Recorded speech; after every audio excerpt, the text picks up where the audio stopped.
Vamos a gravar o evento então, tá?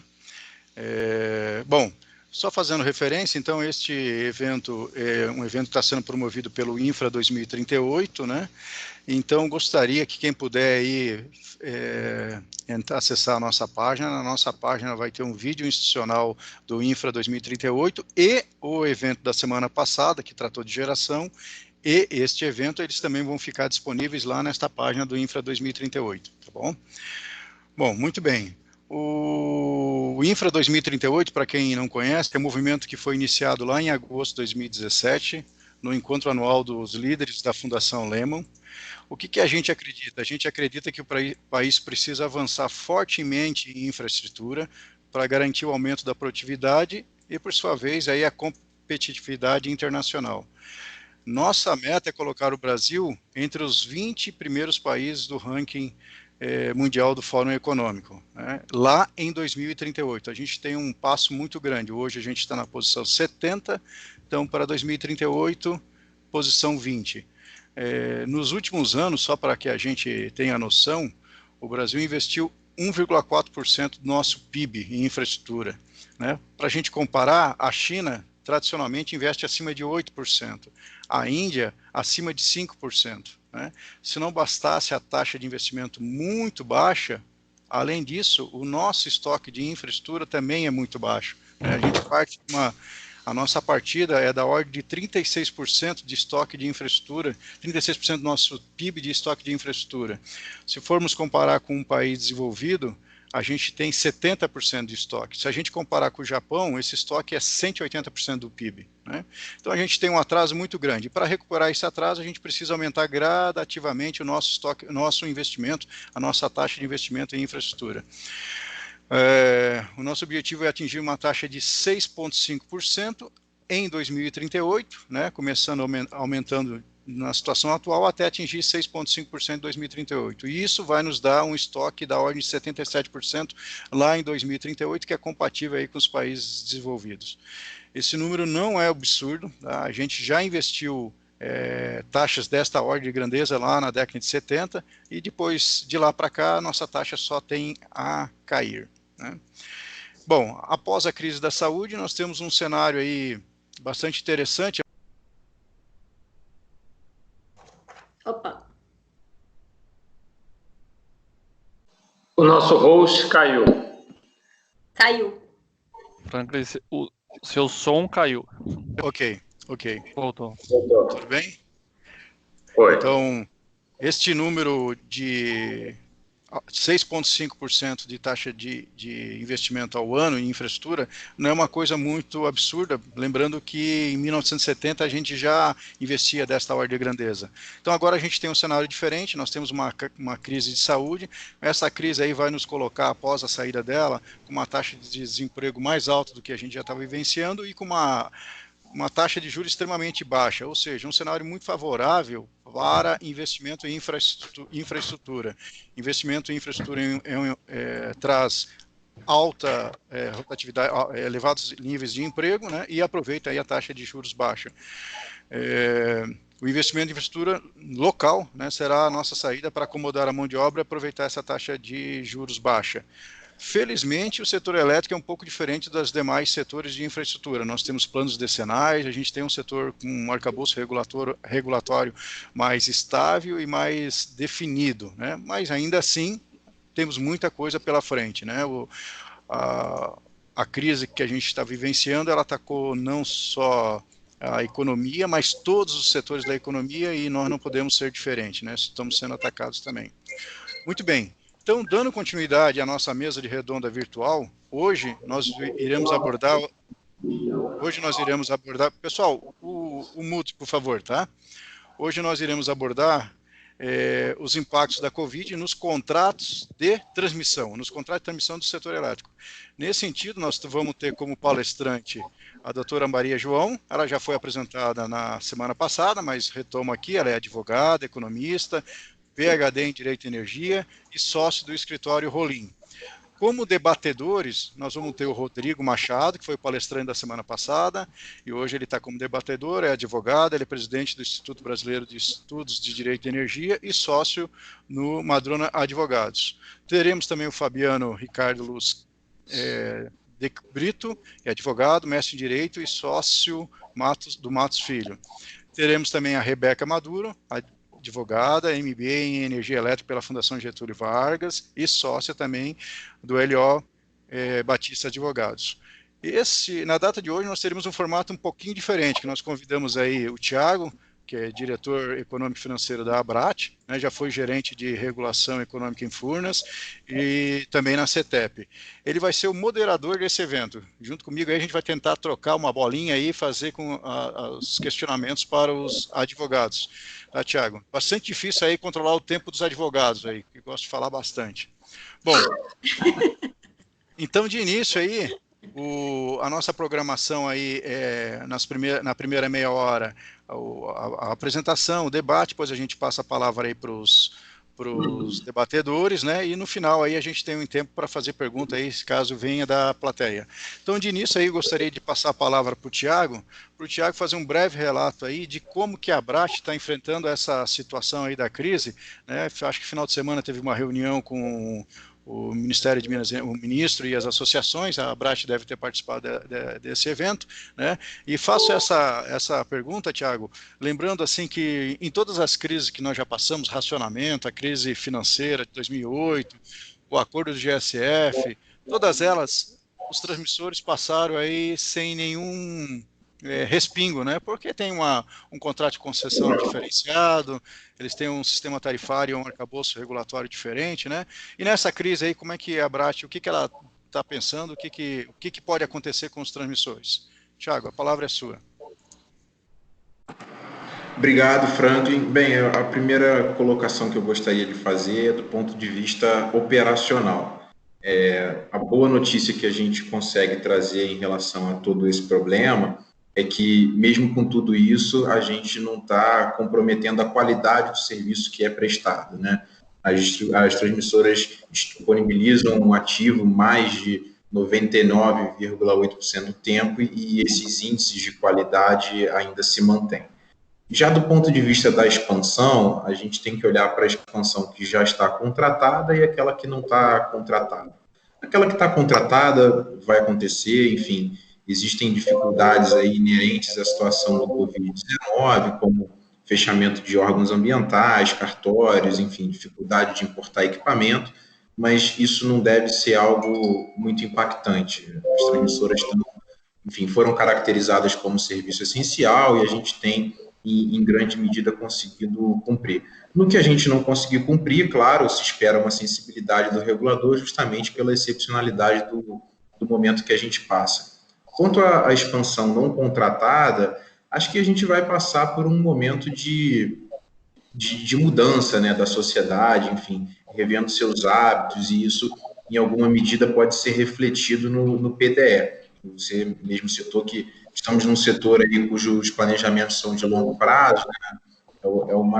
É uma dádiva realmente poder olhar para o setor anualmente num horizonte de 10 anos. Agora, o que mais preocupa é realmente a inadimplência, né? O que a Abrat tem reafirmado é que se precisa garantir o fluxo intrasetorial, e foi justamente isso que a gente reafirmou nessa reunião de sábado com o ministro, da qual participaram o presidente da associação e o presidente do conselho.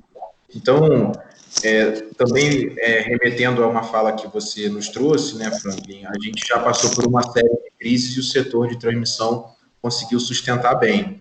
E essa vai ser mais uma oportunidade para a gente testar o arcabouço regulatório e verificar até que ponto ele suporta, né?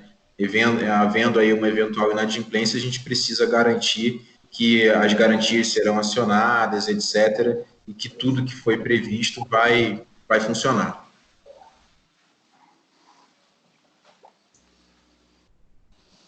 Ok, Thiago, muito bom. É interessante aí o fato da gente ter essa situação das transmissoras no passado ter passado sem nenhum problema em relação à crise de racionamento e provavelmente agora vai passar também sem nenhum problema em relação a essa crise, se deve a esse arcabouço aí, né, e com certeza é um sucesso aí os leilões de transmissão, a forma como a gente tem lidado aí com a expansão da transmissão e com a operação e manutenção. Bom, então vamos iniciar as perguntas, chamando a Maria João para a sua apresentação. E eu gostaria, Maria João, antes de você iniciar a sua fala, colocar alguns pontos. Primeiro ponto, Maria João, é que, como você deve saber, a gente está aí com 208 pessoas na sala e nem todos são advogados. Então, eu acho que o primeiro ponto aí, se você puder esclarecer para a gente, se mais uma vez, né, se existe alguma diferença entre caso fortuito e força maior, o que se tem falado muito aí no setor ultimamente, né, são as expressões que mais se ouve aí no setor. E nesta linha também, Maria João, tem alguns questionamentos aqui que eu já de pronto gostaria de fazer para você. Né? Os contratos de concessão de transmissão, eles têm previsão legal para caso fortuito e força maior, semelhante aos contratos do CCAR ou semelhante aos contratos de geração? Como é que funciona essa situação no caso dos contratos de concessão de transmissão? E nessa linha aí, se você puder também, a situação que a gente está vivenciando hoje, né, na situação atual, ela já se configuraria um caso fortuito e força maior para os agentes de transmissão? Ainda existe alguns requisitos aí para serem cumpridos, né? A gente tem verificado também, Maria João, que os agentes de distribuição, alguns, né, não todos, mas alguns, eles declararam, entre aspas, aí, declararam, porque não foi, alguns notificaram, outros declararam a situação de caso fortuito e força maior para os agentes de geração. E por que até o momento isso não aconteceu, pelo menos não se tem notícia desse tipo de declaração ou notificação para os agentes de transmissão? Por que só focado em geração? Né? E uma situação que foi falado muito no webinar da semana passada é a questão da onerosidade excessiva. Como é que, na sua visão, essa onerosidade excessiva, como é que ela se coloca nos contratos de concessão de transmissão? Esse é um ponto aí que a gente também gostaria de ouvir você. Né?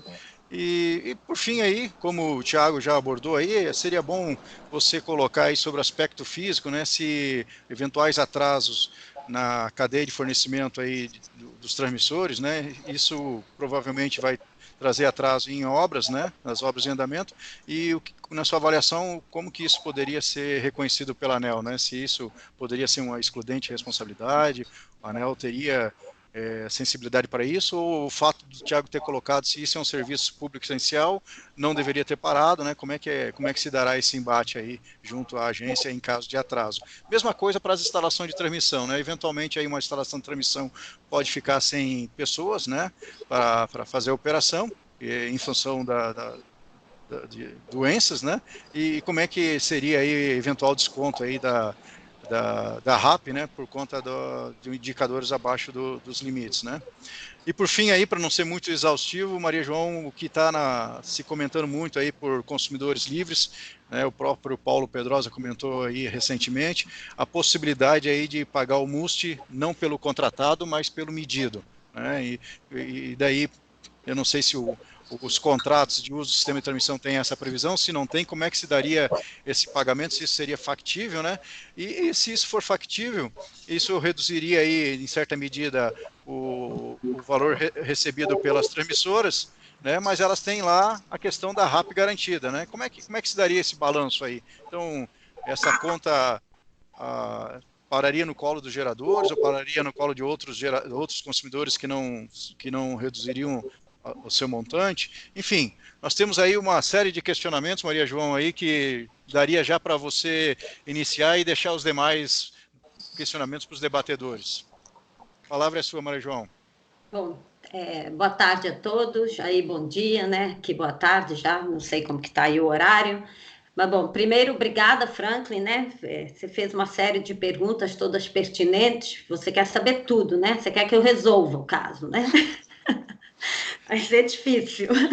Mas consultoria é de graça, né, Maria João? Não é nem a consultoria, que não tem mágica. Mas você trouxe todos os aspectos assim, jurídicos que eu acho importantes nesse caso.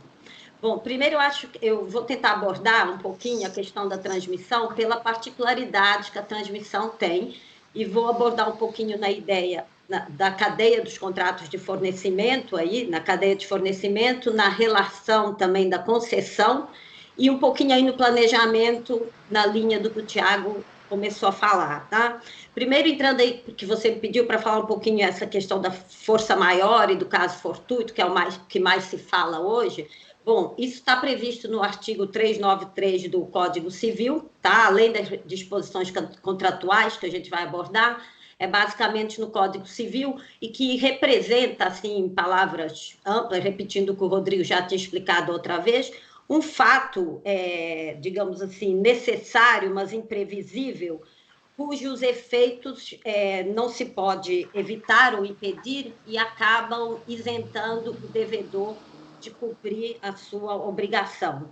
Mas isso, o nosso Código Civil não faz diferença entre o caso fortuito e a força maior especificamente, a doutrina faz um pouco, a força maior tem mais a ver com eventos naturais, assim, que são previsíveis de certa forma, mas que não pode evitar, e o caso fortuito com greves, guerras, que teoricamente seriam imprevisíveis. Mas o Código Civil não faz diferença entre um e outro.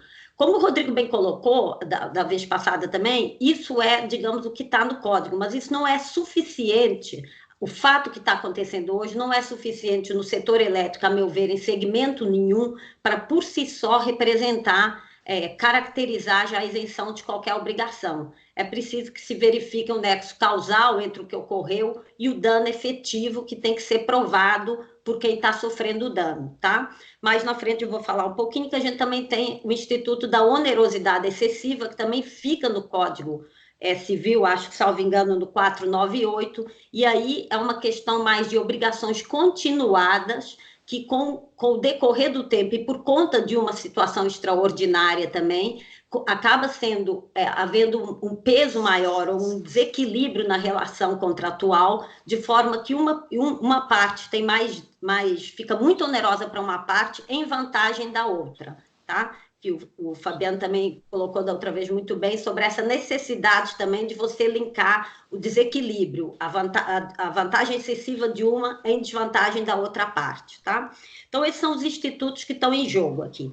Entrando na transmissão, que é o tema de hoje especificamente, a transmissão representa aí em torno de 6% hoje do setor, assim, da tarifa, digamos, né? Mais ou menos. Eu não sei direito, o Thiago deve saber melhor do que eu. Fato é que ele é espinha dorsal, a gente fica muito, a distribuição é contrato livre, mercado livre, mas a transmissão ali, o fio é o que é o meio de tudo, e é o setor, eu diria, o segmento mais regulado. Então, eu digo isso porque tem muito pouca margem para a transmissora de gerir o risco dela. O risco dela é fazer a obra, entregar a obra. É isso que ela tem que fazer, gestão disso, a meu ver. Ela não tem como gerir o mercado, não tem como gerir nem o preço, né? A tarifa é determinada, então não tem como ela fazer essa gestão, e isso é muito importante na questão dos contratos, tá? Entrando nos contratos, aí eu tô com uma colinha aqui só para não esquecer nada, gente. Entrando nos contratos aí, os contratos regulados, tem vários contratos. Os contratos na transmissão são basicamente regulados, tá? Eu vou focar no principal deles, que é a custia, que é o do uso do sistema de transmissão, que é baseado no montante que os usuários usam do sistema de transmissão aí. E como que funciona, e por isso que é um setor um pouco diferente. Primeiramente, os usuários do sistema são, nesse caso, que pagam, digamos, o uso do sistema, são os geradores, os distribuidores e os consumidores livres, basicamente. E eles não tratam, esse contrato não é traçado, ele é um contrato multilateral, ele não é feito bilateral, entre o próprio gerador e a transmissora, ele é feito por intermédio do ONS. Então, o ONS, que é, na verdade, parte desse contrato, tem nome da transmissora. E por quê? Porque, de fato, a energia que você vai consumir ou usar passa pela linha de diversas transmissoras. Então, é por isso que ele é multilateral. E, curiosamente, ele não tem nenhuma cláusula de força maior nesse contrato, tá? Nem de excludente responsabilidade nesse sentido. O que ele tem é uma garantia, o objeto dele não é também o uso do sistema, ainda que ele se chame assim, e o nome até leva indevidamente a achar que a pessoa está pagando, que a transmissora está recebendo pelo uso, e na verdade ela recebe por disponibilizar o sistema.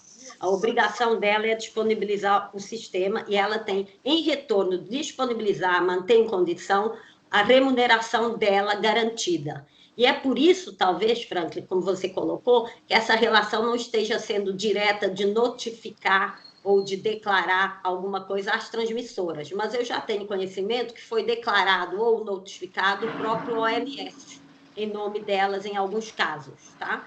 E, nesse caso, tudo que o OMS faz é devolver para o regulador, porque o regulador, o OMS, também é sujeito à regulação da ANEEL. Então, esses contratos são regulados de que forma? Por instrumentos regulatórios, tipicamente de um setor como a transmissão, que é um monopólio aí natural. Então, o instrumento básico aí é a Resolução 666 de 2015 da ANEEL, estabelece aí as condições para negociação e para, enfim, para calcular o MUST, para calcular a tarifa, para calcular tudo isso. Então, ao estar disponível a linha, em tese, a transmissora manteve a linha, está disponível, está funcionando, ela tem direito a receber esse valor, tá?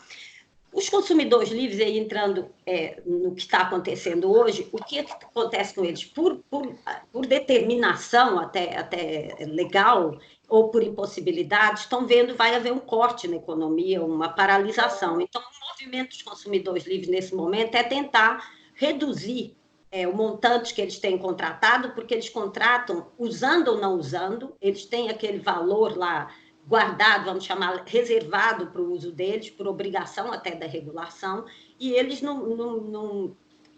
agora, nesse momento, vão provavelmente usar muito mais, tá? Então, eles estão fazendo esse movimento de procurar junto à ANEEL, porque eles têm aí que não que negociar com a transmissora, mas eles vão junto ao regulador, que já aconteceu em outros momentos, na crise de 2008, por exemplo, na crise econômica, mas agora eles vão direto ao regulador e solicitam, digamos assim, uma flexibilização, uma redução da MUST. Isso é na relação consumidor livre aí com relação à transmissão. Para quê? Para que eles passem a pagar de acordo com o que eles usam, ou flexibilizar uma redução. Só para ressaltar, a 666, essa resolução da ANEEL, ela tem algum movimento de flexibilização aí para você reduzir, mas não passa 10%, o que todo mundo entende, em regra é 10%, que todo mundo entende hoje que não seria suficiente para cobrir essa queda aí que vai acontecer na economia e que se espera que aconteça. Mas esse tem que ser feito um pedido direto à ANEEL, não existem muitos precedentes, nem muita flexibilização por parte da ANEEL nesse sentido, a resolução não prevê nenhuma excludente específica de responsabilidade nesse sentido, então teria que haver um olhar do regulador, a meu ver, mais flexível diante das circunstâncias, porque eu entendo, aí a minha opinião pessoal, que o regulador tem competência, capacidade, condições de flexibilizar a aplicação dessa resolução, ainda que não esteja previsto especificamente na regulação. E o fato de não ter a cláusula de força maior também no contrato não impede os consumidores de invocarem o Código Civil, por exemplo, nessas circunstâncias, tá? Mas isso, por outro lado, teria um impacto direto na remuneração das transmissoras, o que também não é possível, ou seja, vai se criar um buraco, porque as transmissoras cumpriram a parte delas, né? E a dúvida que você colocou, Franklin, muito bem colocada, é quem é que vai arcar com esse buraco aí.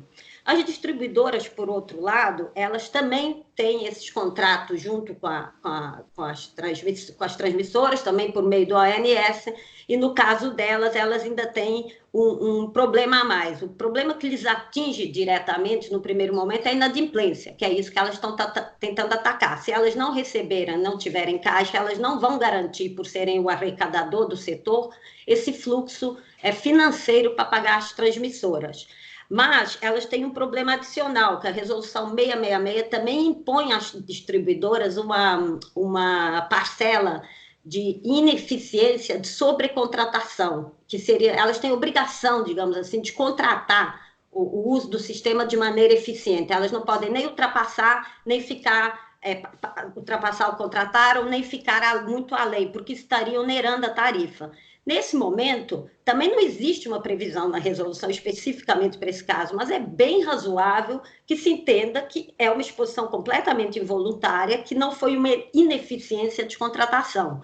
Como isso vai se resolver, eu volto a dizer, eu acho que por toda a teoria da regulação, o regulador, e não havendo um gap regulatório para alguma coisa, onde não haja uma infração à lei, a meu ver, ele teria todo o poder e, aliás, dever de cobrir aquele gap para adaptar às circunstâncias atuais. Como vai fazer, de que forma vai fazer, não seria visto, a meu ver, como uma exceção ou um caso a caso, mas teria que ser um tratamento adequado, proporcional e, obviamente, que cobrisse aqueles que tiverem um dano diretamente com isso. Porque se você pensar também, se a gente pensar, a distribuição vai mudar um pouco o consumo, ainda não se sabe muito bem em que tipo, pode mudar, reduzir o industrial, o eletrointensivo, mas pode aumentar, por outra parte, outro tipo de uso do sistema. Então, isso tudo vai ter que ser ponderado com o tempo, tá? E os geradores aí que também não fizeram muito movimento, mas eles têm também contratam aí de acordo com a carga deles, com o que eles esperam injetar. Então, também eles podem ser afetados na medida que eles também não têm o fluxo de financeiro para honrar, tá? Mas, ponderando assim, resumindo, isso é regulado pela 666, em termos de evento extraordinário. No contrato em si, não tem muito essa cláusula, o que não impede ser invocado, tá? Mas vai ser invocado nessa ideia mais multilateral e não bilateral, como a gente discutiu mais na questão da geração. Já na questão dos contratos de concessão, tem sim nos contratos de concessão a cláusula de caso fortuito e força maior. E aí a relação é do transmissor diretamente com o poder concedente, onde a maior obrigação é entregar a obra. E eu, curiosamente, achei onde exclui questões sanitárias de ser usado como excludente de responsabilidade por parte das transmissoras. A gente não sabe exatamente por que foi colocado lá, certamente não foi por causa dessa pandemia, né? Se bem que ontem eu estava vendo um filme que era exatamente aquele contágio, que é exatamente o que a gente está vivendo, né? Até desliguei, né? Pelo amor de Deus, ficar assistindo aquilo, né? Ninguém merece. Desliguei na hora. Então, talvez por isso já estivesse lá. Eu não sei por que está lá, mas pode de se observar. Mas por quê? O contrato de concessão é para garantir que o transmissor vai entregar a obra em dia, sem atraso. E, nesse caso, também tem, quando ele atrasa a obra, ele tem um desconto no que ele tem de remuneração garantida, que é a parcela variável, que já existem algumas excludentes responsabilidades, o Tiago colocou, eu não vou me alongar, até por causa do tempo, mas, basicamente, é um processo onde você exerce e traz os fatos que você não deu causa para que você não tenha desconto dessa parcela variável. Eu entendo que a ANEEL, no caso a caso e eventual atraso de obra, vai flexibilizar o olhar sobre isso, até porque as causas excludentes de responsabilidade não são exaustivas. Então, a ANEEL tem todo o poder para entender isso como uma causa excludente de acordo com o caso. Vale dizer, não é para todo nem para o que já estava atrasado, tem que haver uma relação direta entre o que ocorreu e o atraso da obra agora. Então, minha recomendação nesse sentido é documentar tudo que possa afetar aí o atraso de obras. E tudo isso leva ainda ao final aí nessa relação de tentar o reequilíbrio do contrato, que é outro instrumento, reequilíbrio econômico-financeiro. Nesse caso do contrato de concessão, aí não se aplica só o caso fortuito e força maior, mas também o fato príncipe, porque de fato quando é o fato da administração, e foi por lei, né, por um decreto-lei que paralisou a economia. Então, isso também vai ser uma discussão que vai surgir aí entre a concessão. E, por fim, temos efeitos também nos contratos privados entre as transmissoras com os EPCistas, a questão dos financiamentos, que aí vai ser uma negociação mais bilateral. Para não passar muito meu tempo, Franklin, isso era mais ou menos o que eu queria trazer em termos de discussão contratual, mas ressaltando que a transmissora tem uma particularidade muito grande de ser a área mais regulada, a que menos gestão sobre o risco tem. Ela tem a gestão sobre a linha. E lembrando que, usando ou não usando, a linha vai ter que estar lá, o fio, e vai ter que estar sendo feita a manutenção, ele vai ter que estar pronto. Não vai haver uma redução, não é possível fazer a redução da linha que já está pronta. Talvez aí no planejamento, que era um impacto que eu falei menos, para frente deve haver uma mudança aí na questão da revisão do planejamento, da expansão da transmissão, mas eu vi da outra vez o Thiago Barral falando que seria um efeito que tem que se pensar um pouco mais para frente, porque é uma questão mais estruturante, cada linha tem uma ideia específica para ter sido pensada, algumas talvez alterem as prioridades aí, tá? Mas se a crise passar rápido, por exemplo, pouco se mexe aí, pouco vai se mexer nessa questão da estratégia futura, tá? Os leilões estão suspensos, óbvio, no momento de tanta incerteza, né? Mas eu acho que dá para a gente, se for mais rápido, talvez o impacto não seja tão grande. Se for mais longo, a gente tem que realmente rever a expansão, sem dúvida nenhuma também, tá? Era isso que eu queria trazer, sim, é muita coisa, a 66 é muito detalhada, né? Mas usando nosso tempo aqui para levantar os principais pontos e agradecer a oportunidade do INFRA e da organização, tá? Excelente, Maria João, excelente, muito esclarecedor, abordou todos os pontos aí que a gente tinha colocado de partida, e agora a gente passa por uma outra etapa, e essa etapa aí, Thiago, a gente vai fazer na raça aqui, porque a gente não tinha combinado o jogo. Você vai ter o grande desafio aí de moderar os 3 advogados, né, o Fabiano, a Rebeca e o Rodrigo. Então, basicamente o jogo funciona assim, Thiago.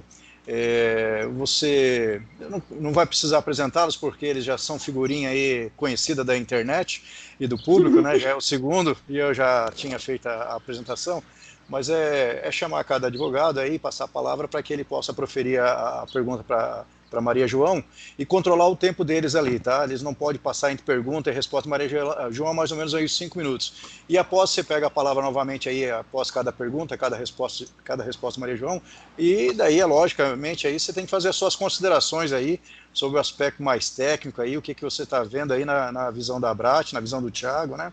O Thiago aí, eu conheço o Thiago desde a época da 579, a gente fez um P&D junto sobre a tarifa de geração, né, Thiago? E naquela época a gente achava que era difícil, né? Agora aquilo lá é fácil demais. Ah, e você também, né, Rodrigo? Você também estava, né?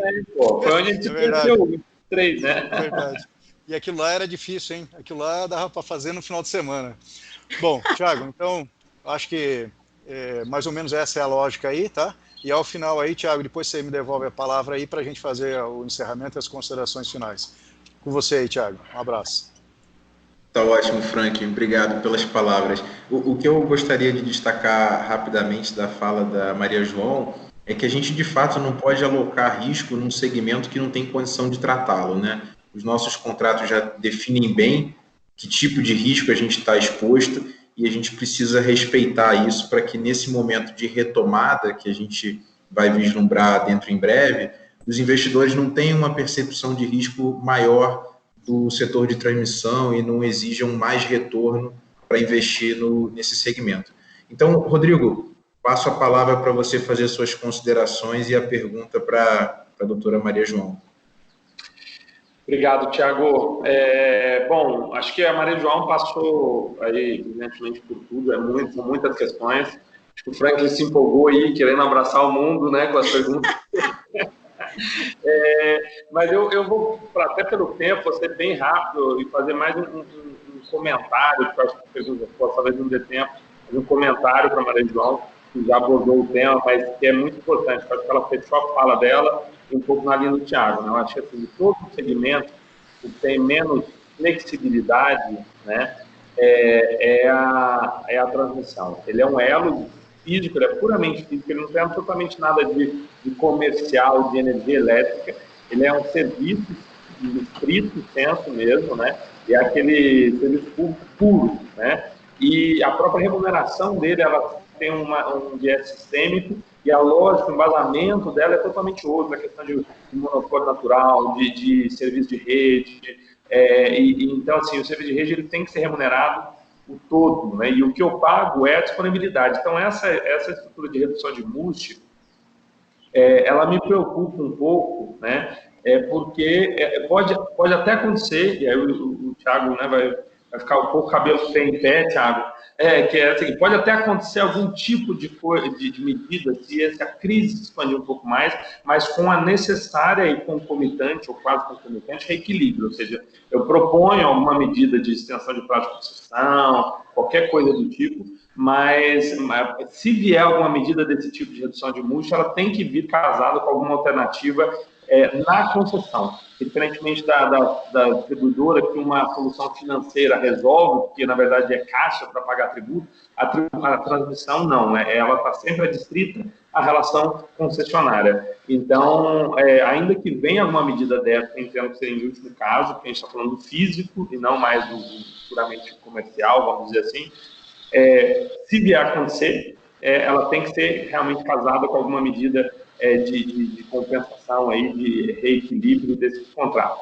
Então, acho que era um pouco isso. Eu vejo com um pouco de receio essa tentativa de simplesmente passar a conta, como eu disse na outra exposição, e a Maria João abordou também aqui. Então, eu acho que é isso. Se quiser fazer algum comentário, Marisa, não pode passar para o Fabiano aí, para não tomar mais tempo de ninguém. Obrigada, Rodrigo. Assim, a gente pode ir para o Fabiano.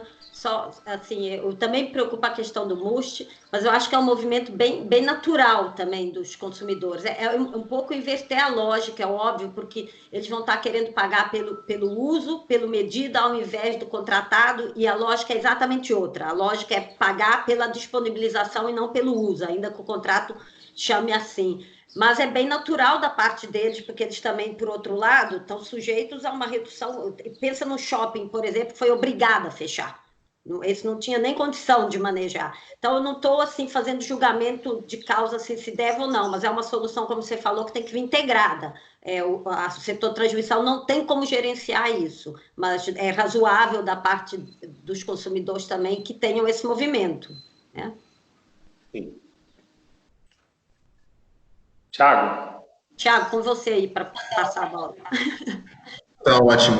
Fabiano, você pode fazer os seus comentários agora e a pergunta para Maria João, por gentileza? Maravilha. Primeiro, bom dia a todos de novo. O primeiro comentário aqui, obviamente, eu concordo com toda a exposição da Maria João, muito clara como sempre. E para mim, eu acho que você foi no ponto principal da questão, Maria João. A gente tem uma situação aqui diferente da parte de geração, seja no ACL, seja no ACR.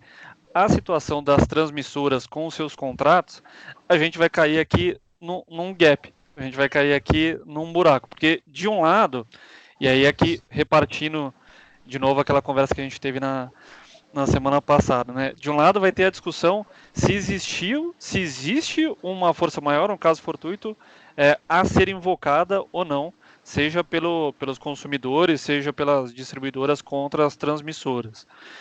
E aí, de fato, se a gente não tiver uma solução política, regulatória, a gente vai cair nessa discussão específica do caso a caso.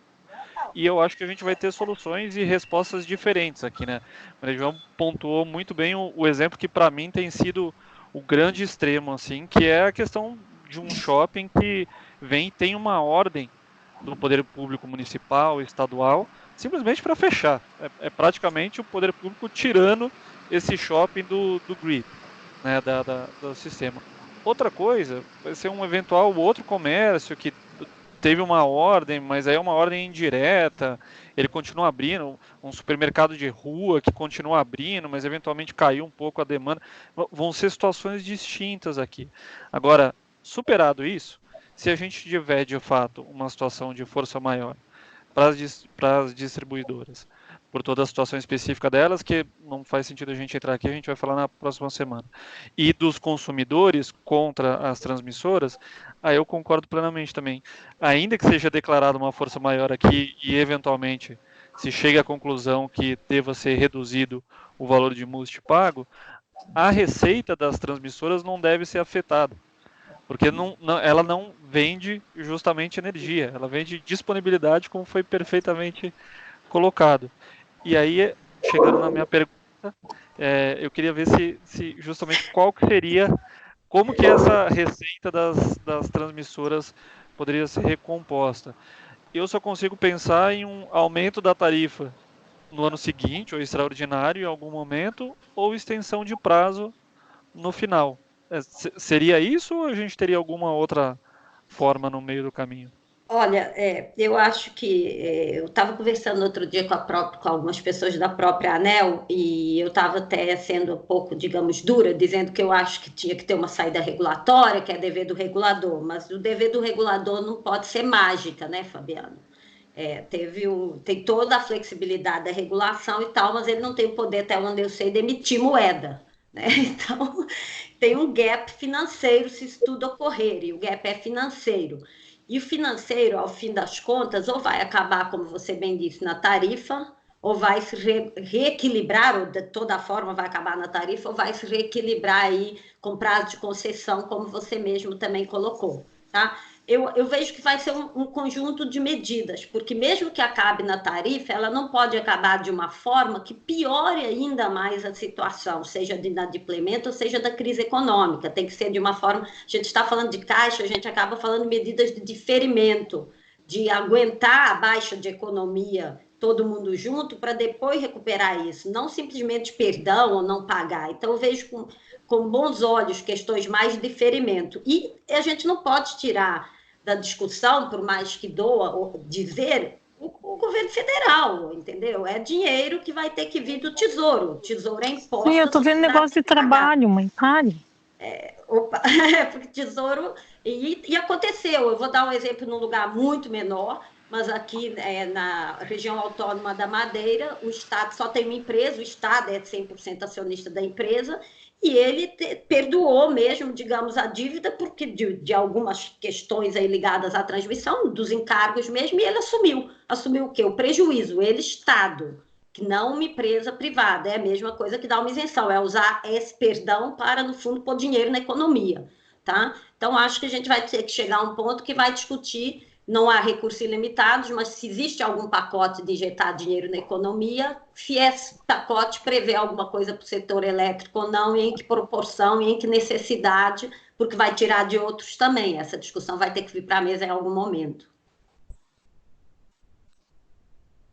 Obrigado, Maria. Realmente a gente vai precisar aí de unir esforços, né, e cada um contribuir um pouquinho para que a gente possa passar por essa fase difícil.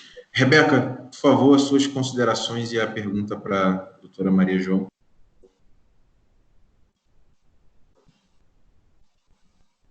Olá, doutora Maria, obrigada. Nos brindou aí hoje com uma verdadeira aula a respeito aí dos riscos dentro do segmento de transmissão. Bom, dentro da sua fala aí, eu queria abordar um aspecto relacionado mais à infraestrutura, né, do setor de transmissão. Como você bem colocou aí, né, é a espinha dorsal do sistema. A ABRAT, recentemente, né, acho que no dia 30 de março, publicou ali as ações, né, Tiago, que ela recomendou e que ela já vem adotando aí junto às autoridades e os fornecedores no sentido de mitigar aí os riscos, avaliar, né, e mitigar os riscos. E uma delas se refere à atuação junto aos fabricantes, fornecedores, empreiteiros, né, no sentido de tentar, enfim, assegurar o cumprimento do cronograma ou, eventualmente, acordar um novo cronograma ou os prazos, né, enfim, do contrato. Dentro ali das boas práticas, né, do setor de infraestrutura, a ideia é sempre se antecipar, né, diante dos riscos. E diante de um cenário desse, em que já o mercado de energia está bem sacudido, né, bem movimentado por notificações, enfim, novas regulamentações, leis, decretos. Na sua visão, doutora, eu queria que você abordasse um pouquinho dessa possibilidade das transmissoras diante de um cenário de atraso no cronograma de entrega aí das obras ou de cumprimento dos marcos dos contratos, quais as medidas que elas poderiam adotar? Tá bom? Obrigada.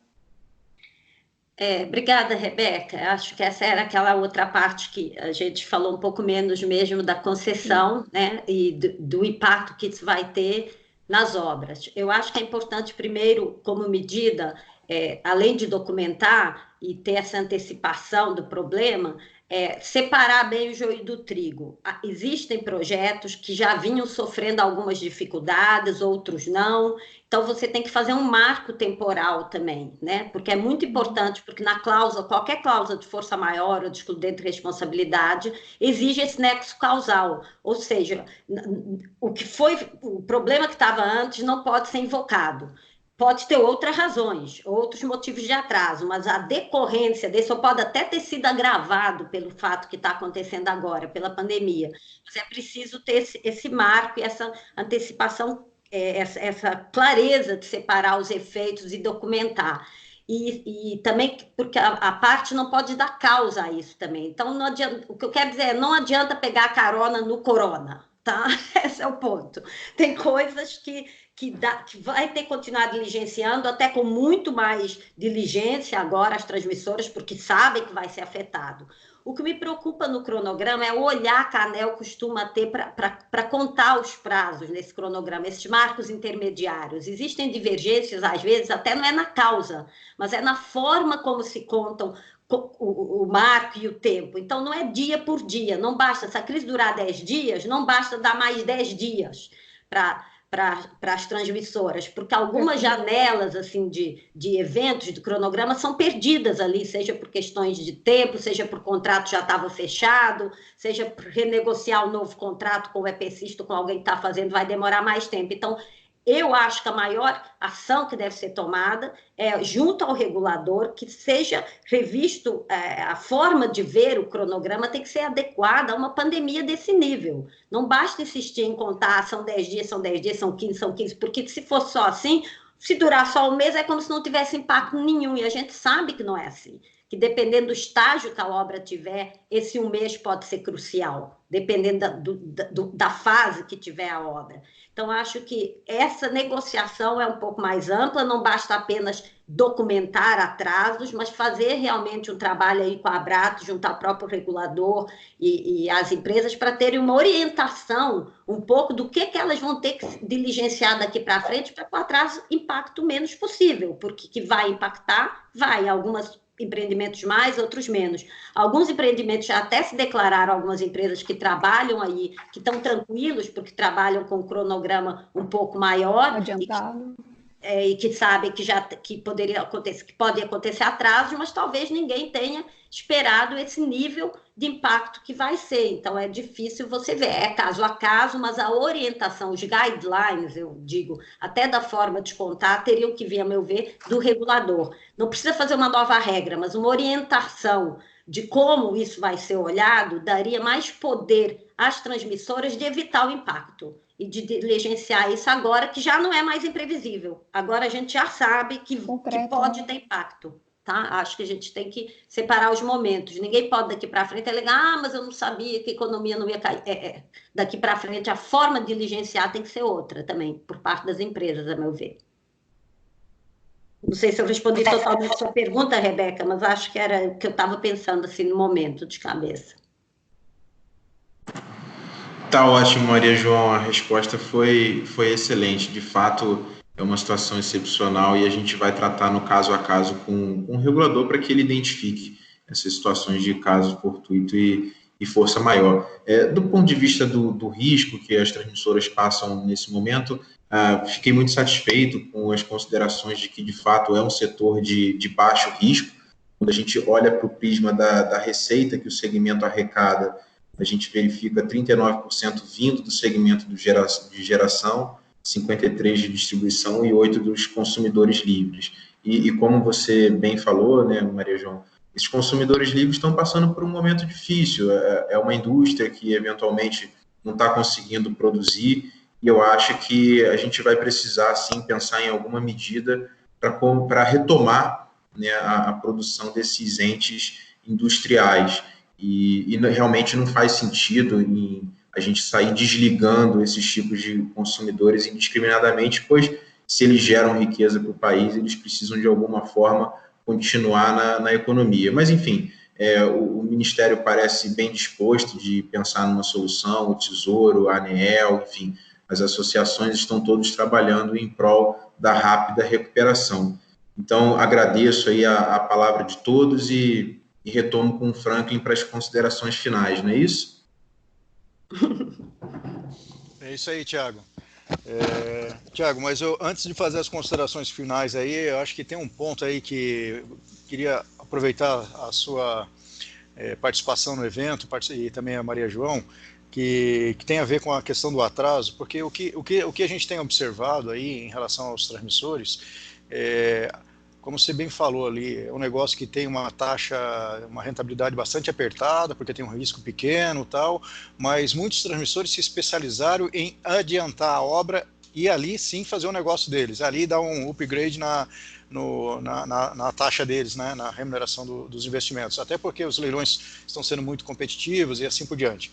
Bom, muito bem, então quando a gente fala em atraso de obra e provocado pela situação que a gente está vivendo, atraso de obra em relação ao cronograma original, né, evidentemente que a ANEEL vai ter que ter alguma sensibilidade, apesar desse tipo de serviço estar sendo considerado como serviço essencial e tal, e acredito muito que isso será considerado pela ANEEL como um waiver lá e não ser penalizado os transmissores, né.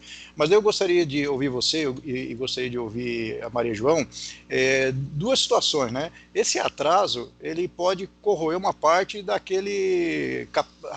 RAP adicional que o transmissor estava no seu plano de negócio, né? E daí fica difícil até o regulador conceder aí um atraso, considerar a RAP adicional por uma obra que não entrou, né? Entraria se não tivesse o efeito do coronavírus. E tem outro aspecto aí também, que foi a maior parte das perguntas que eu recebi aqui no meu WhatsApp, e também tem uma pergunta no chat sobre isso, é o seguinte, não é só o atraso, mas a gente pode ter, daí não sei, estou perguntando para você, para Maria João, né, principalmente para você que está no dia a dia lá com as transmissoras, a gente pode ter CAPEX adicional, né, em relação aos fornecedores, CAPEX fora do previsto, né, e não só o CAPEX das obras que estão em construção, mas também, eu não sei se o OPEX está sendo sensível nesse momento, né, porque às vezes você tem que trabalhar com revezamento com a turma, você tem que contratar pessoal adicional, deixar em stand-by por conta de eventual aí contaminação de uma equipe,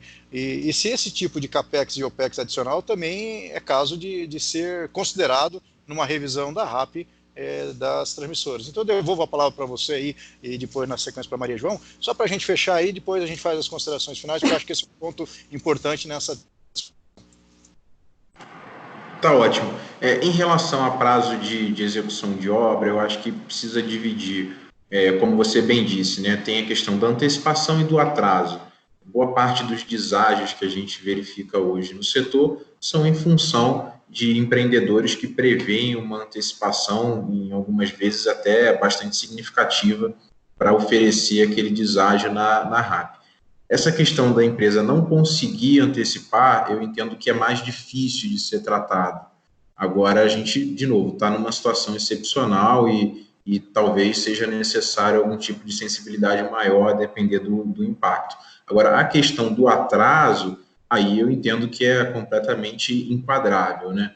O que eu não acho que o regulador vai fazer é dar um waiver de forma indiscriminada, aí já respondendo, inclusive, junto à questão do OPEX, né? Se há alguma situação específica em ser tratada, imagino que a ANEEL vai analisar no caso a caso, e não dar um waiver generalizado para que todos possam, como a Maria João colocou, né, pegar a carona no corona. Aqui, por parte da Abrat, o que eu vejo é uma sensibilidade muito grande das empresas de fazerem pleitos bem fundamentados, né, e com base em problemas reais, não querer se aproveitar de uma situação conjuntural.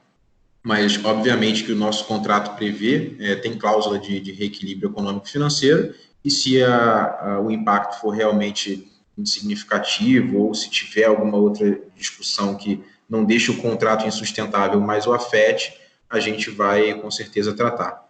Maria, por favor. Obrigada, é bem sutil essa questão da antecipação da obra.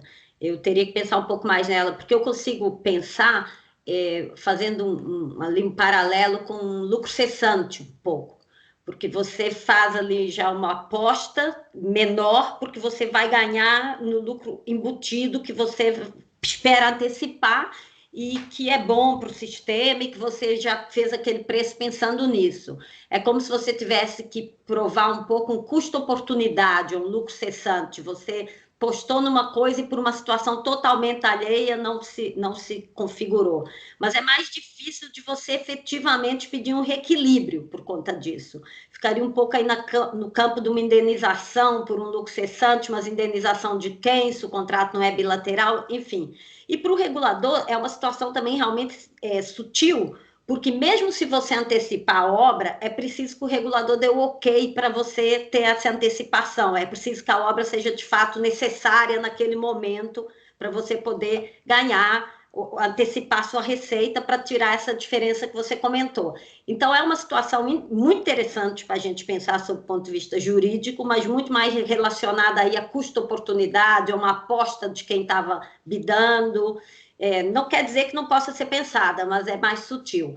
Já com relação aí ao OPEX e ao CAPEX, que de fato pode acontecer, né, deve acontecer algumas mudanças, a gente não sabe, algumas podem até ser para melhor, alguns custos de algumas coisas podem cair também, né, a gente não sabe, aí vai ter que ver. Aí eu acho que o Instituto do Reequilíbrio e da revisão caso a caso pode dar conta disso, se concretizar, como o Tiago colocou, porque aí já tem um instrumento jurídico. Eu tenho essa impressão que a gente tem instrumentos jurídicos, a gente tenta encaixá-los, tem instrumentos jurídicos, instrumentos institucionais, né? Força institucional, acho que o regulador tem uns gaps aí que tem competência e competência legal e competência técnica de preencher, porque regulação é exatamente isso, na ausência de regulação em algum espaço e que não vá contra lei nenhuma, é o papel sim do regulador preencher aquele gap, mas a gente tem algumas limitações, porque a gente precisa de institutos novos, talvez que a gente nunca tinha pensado para uma crise dessa. Então, a gente fica tentando encaixar a realidade, por exemplo, nesse caso que vocês colocaram aí, que é muito sutil, que é uma aposta razoável, é uma aposta benéfica para o setor, esse negócio de você ter um ágio já pensando em antecipar uma obra, e que você pode matar um bom instrumento jurídico, se você não, um bom instrumento de negocial e um bom sinal de risco para o mercado, se você tirar isso, simplesmente ignorar. Como vai ser feito, eu não sei, viu? Vou ter que pensar também. Bacana, Maria João. Obrigado, Maria João. Obrigado, Thiago. Estou ouvindo, tem 10 minutos, Maria. Estava esperando você já dar a solução, estava até anotando aqui, ó. Poxa, bom, gente. Mas a gente conversa, Rodrigo, a gente vai achar uma. Estou brincando. Pessoal, então, muito bem, vamos encerrar. Primeiro eu gostaria de agradecer então a palestra da Maria João, foi excelente, Maria João, muito esclarecedor, bem didático, até para a gente que não é advogado aí, facilitou bastante a compreensão. Não é advogado, tá? Frank, não engana não. Para as pessoas que não são advogados, nessas horas a gente tem que se esconder. Quero agradecer também os nossos debatedores, o Rodrigo Machado, o Fabiano e a Rebeca, com as perguntas aí extremamente importantes. Eu me empolguei mesmo, Rodrigo, porque o nosso script, comecei a lê-lo por completo, esqueci que a gente tinha uma combinação aí, mas peço na próxima, a gente tem que ir na raça, né? As combinações não estão funcionando muito não, viu, gente? Bom, queria agradecer o Thiago aí por ter feito parte aí do nosso evento, foi super show, Thiagão, bem legal mesmo, deu um enfoque aí prático pra caramba aí do que vocês estão pensando na Abrat, foi excepcional. E agradecer também aí as pessoas que nos ouviram até agora, né?